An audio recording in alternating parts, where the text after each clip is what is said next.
ஓடி விளையாடு ஓய்ந்திருக்கலாகாது. அதுக்கு தான் சூப்பர் சரவணா ஸ்டோர்ஸ்ல சம்மருக்கு ஆடைகள் வாங்கும் போது outdoor games free. Super Saravana stores summer கோடையை கொண்டாடலாம்.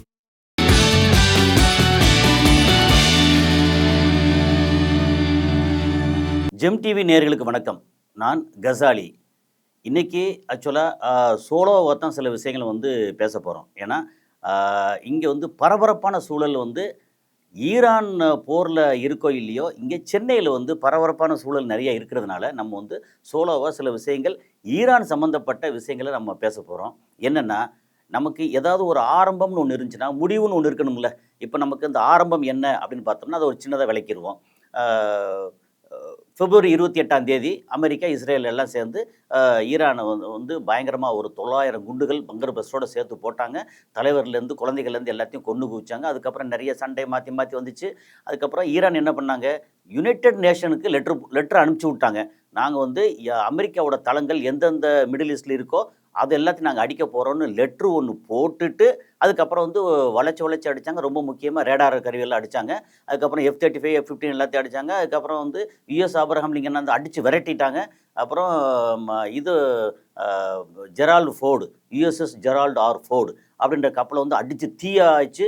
அது வந்து கிளம்பி குத்துரும் குலையுரமா கிளம்பி வெளியில் போயிடுச்சு. அது வந்து நாங்கள் அங்கேருந்து கிளப்புறோம் அப்படின்னு சொல்லி இப்போ அஃபிஷியலாக வர சொல்லியிருக்காங்க. இதுக்கப்புறம் வந்து நொண்டிட்டு போகிற கப்பலுக்கு வந்து நீ இருந்தால் என்ன, கிளம்பி போனால் என்ன அப்படின்ற நிலைமை தான் அங்கே இருக்குது. ஸோ இந்த மாதிரி ஒரு சூழல் இங்கே ஆரம்பித்த விஷயம். சரி, இப்போ வந்து 61வது நாள். ஆக்சுவலாக இப்போ வந்து பயங்கர பிரச்சனை ஒரு பக்கம் அமெரிக்காவில் ஓடிட்டுருக்கு. இங்கே வந்து என்ன நடக்குது அப்படிங்கிற விஷயத்தையும், என்ன நடக்க போகுது அப்படிங்கிற விஷயத்தையும் கொஞ்சம் டீட்டெயிலாக வந்து நம்ம பேசினா சரியாக இருக்கும்னு நினைக்கிறேன்.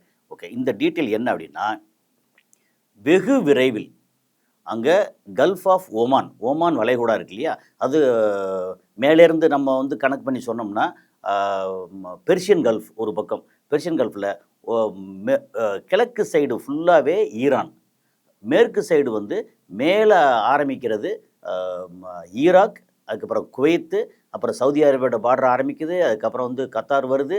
அப்புறம் சவுதி பார்டர் இடையில வரும். அதுக்கப்புறம் வந்து ஒரு சின்ன தீவா பஹ்ரைன் இருக்குது. அதுக்கப்புறம் வந்து UAEயில் வந்து இது ஆரம்பிக்குது, அபுதாபி, அப்புறம் துபாய், அதுக்கப்புறம் வந்து என்னது ஷார்ஜா, அஜ்மான், ராசல் கைமா, இதெல்லாம் ஒரு நேர்கோட்டில் வருது. வந்து அதுக்கப்புறம் லேசாக வளையிற இடத்துல ஓமானோட சின்ன பகுதி ஒன்று இருக்குது. அதுக்கப்புறம் திரும்பி கீழே, அதுக்கப்புறம் கடல் இப்படி கீழே அப்படி கடல் வந்துடுது.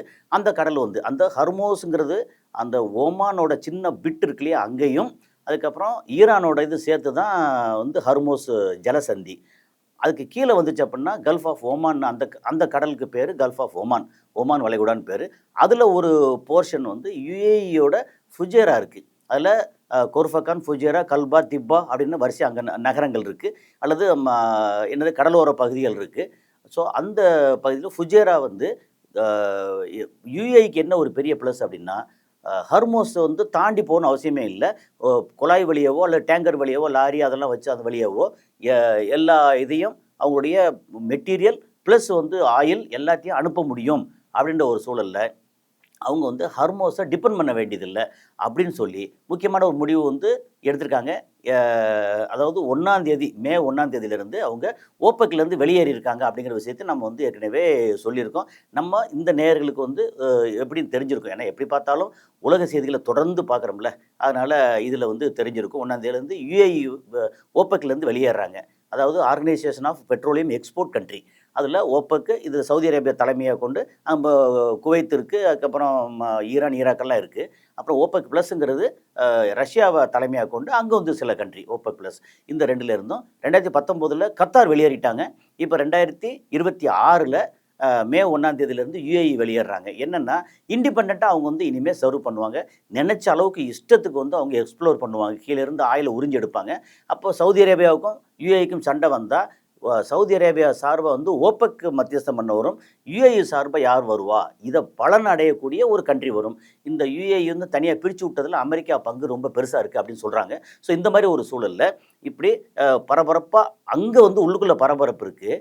ஆனால் நம்மளை மாதிரி ஒரு சாதாரண செய்தி அவதானித்து அதை பார்த்து நம்ம சொல்கிற ஆட்களுக்கோ இல்லை இந்த செய்தியை பார்க்கக்கூடிய நம்ம நேயர்களுக்கோ நண்பர்களுக்கோ என்னென்னா அங்கே குண்டு விழுகுதா, அடிபடுதா, டேமேஜ் ஆகுதா, யார் தோக்குறா, யார் ஜெயிக்கிறா அப்படிங்கிறதுல இருக்கிற சுவாரஸ்யம் வந்து வெறுமனே அவங்க பேச்சுவார்த்தை போகிறாங்க. அப்பாஸ் ஆராக்சி வந்து பாகிஸ்தான் போகிறாரு, அவங்க வந்து பேச்சுவார்த்தை இல்லைன்னு அடிச்சு போடுவேன்னு அமெரிக்கா சொன்னாங்க, எங்கள் குண்டு போட்டு ஃப்ளைட்டு கப்பல்லாம் ரெடியாக வச்சுருக்காங்க அப்படின்னு ஏகப்பட்ட விஷயங்களை வந்து அவங்க சொல்லிகிட்டே இருப்பாங்க இல்லையா.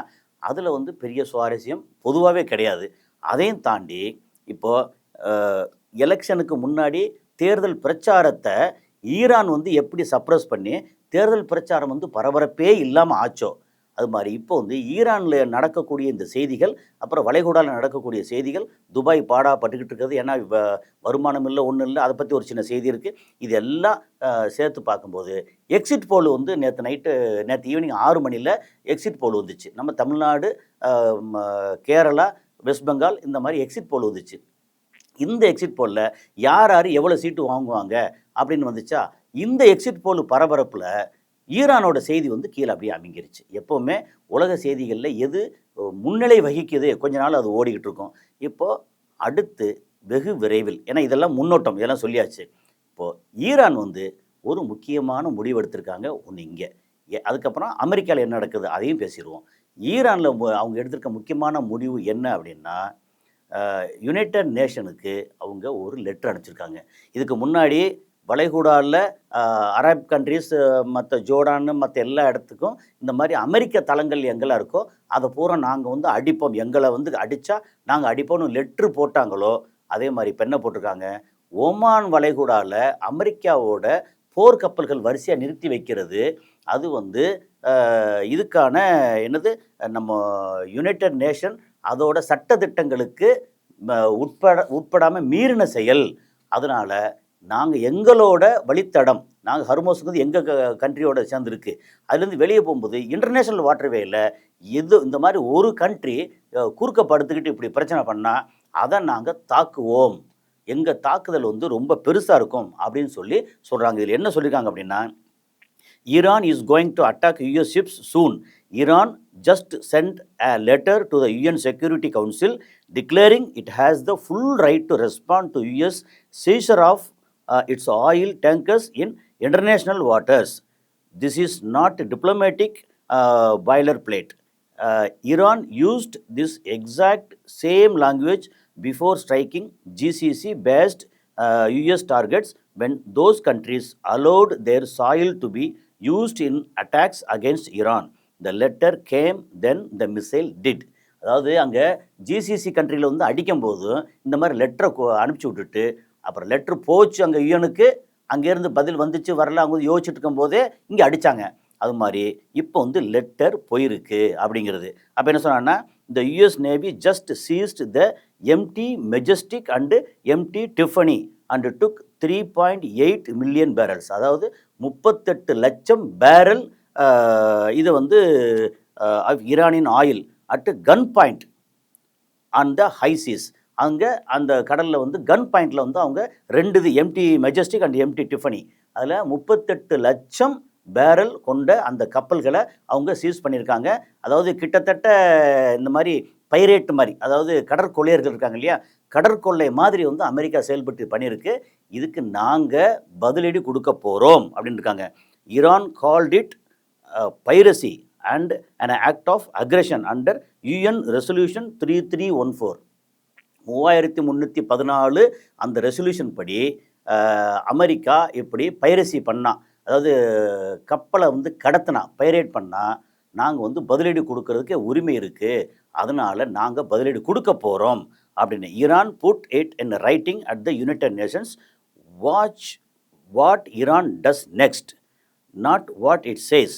Missile seem to be what comes next அப்படின்னு சொல்லியிருக்காங்க. முக்கியமான ஒரு செய்தி, இதுதான் முக்கியமான செய்தி. ஓகே, இப்போ வந்து என்ன சொல்கிறாங்கன்னா, இஸ்ரேல் ஈரான் வார் அப்டேட்டில் இன்றைக்கி 61 முக்கியமானது என்னென்னா, டுடே இஸ் அபவுட் அக்கௌண்டபிலிட்டி. அங்கே அமெரிக்காவில் அப்படியே போனோம்னா அந்த பீட் ஹெக்ஸேத்தை வந்து ஆப்போசிட்டில் இருக்க காங்கிரஸ்மேன் போடுன்னு போடுறாங்க. அந்த வீடியோவை பார்க்கணுமே.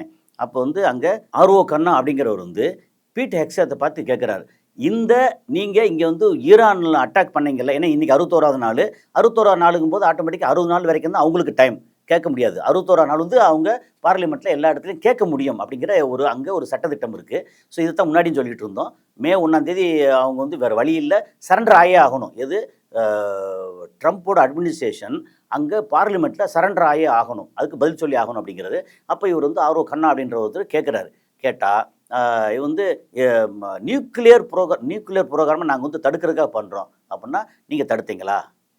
நியூக்ளியர் ப்ரோக்ராமை தடுத்தீங்களா? இது என்ன காஸ்ட்டு? இந்த அமெரிக்காவோட குடிமக்கள் என்ன காசு செலவு பண்ணணும்? ஒரு $5000 $10,000 அப்படி ஏதாவது பண்ணுறாங்களா? ஏதாவது ஒரு இது சொல்லுங்கள் அப்படின்னா, இல்லை அதுக்கு வந்து காஸ்ட்டுக்கெல்லாம் அவங்க வந்து நம்ம கணக்கு பண்ணிகிட்டு இருக்கோம் அப்படின்றாரு. நீங்கள் கணக்கு பண்ண அப்போ என்ன அர்த்தம்?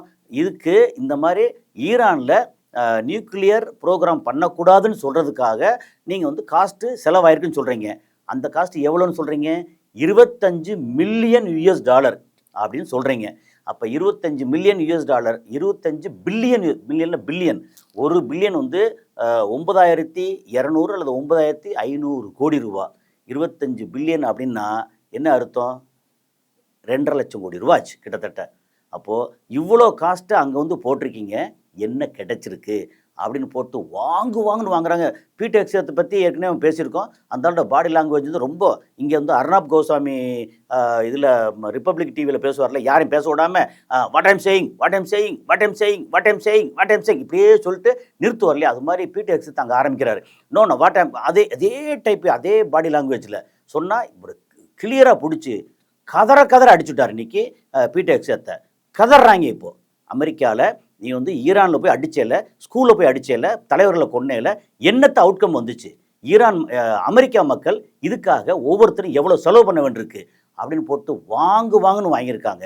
இப்போ இதுக்கு என்ன நடக்க போகுதுன்னா, அமெரிக்கா கை இறங்கிருச்சுங்கிறது எல்லாருக்குமே தெரிஞ்சிருச்சு. இப்போது அமெரிக்கா அங்கே அடுத்த கட்டம் என்ன செய்ய போகுது அப்படிங்கிறதும், ப்ளஸ் வந்து ஈரான் அடுத்த கட்டமாக அமெரிக்கா கப்பல்களை தாக்குறதுக்கு ரெடி ஆயிட்டாங்க அப்படின்னு Iranian navy chief hints that a powerful surprise may soon be unveiled near rival borders. அந்த ரைவல் பார்டர்னா அங்கே இதில் நிறுத்துறாங்க இல்லையா, அமெரிக்கா நிறுத்திட்டாங்க இல்லையா, அதில் பெரிய சர்ப்ரைஸ் சீக்கிரம் இருக்குது அப்படின்னு யார் சொல்கிறா? IRGCயோட நேவல் சீஃப் சொல்கிறாங்க. ஸோ என்ன சர்ப்ரைஸ் வரப்போகுது அப்படின்னு பார்ப்போம். மே 4க்கு முன்னாடி வரப்போகுதா? ஏன் மே 4 சொல்கிறேன்னா, நமக்கு தமிழ்நாட்டில் இங்கே வந்து வெஸ்ட் பெங்காலில் இது வரப்போகுது, நமக்கு தேர்தல் ரிசல்ட் வந்து அஃபிஷியல் ரிசல்ட் வரப்போகுது. அதுக்கப்புறம் இந்த மாதிரி ஈரான் அடிக்க போகிறாங்களா, அதுக்கு முன்னாடி அடிக்க போகிறாங்களா அப்படிங்கிறது தெரியல. என்ன பண்ணாலும் ஈரான் வந்து சாதிக்கிறாங்க அப்படிங்கிறதான் இந்த இடத்துல இந்தியா நமக்கு வந்து ஒரு நெகட்டிவான விஷயமாக தான் இருக்குது. அதை பற்றி அடுத்த காணொலியில் ஒரு டீட்டெயிலாக பேசுவோம். அடுத்தடுத்த இதில் வந்து அப்டேட் என்னங்கிறத நம்ம வந்து பேசுவோம். நன்றி.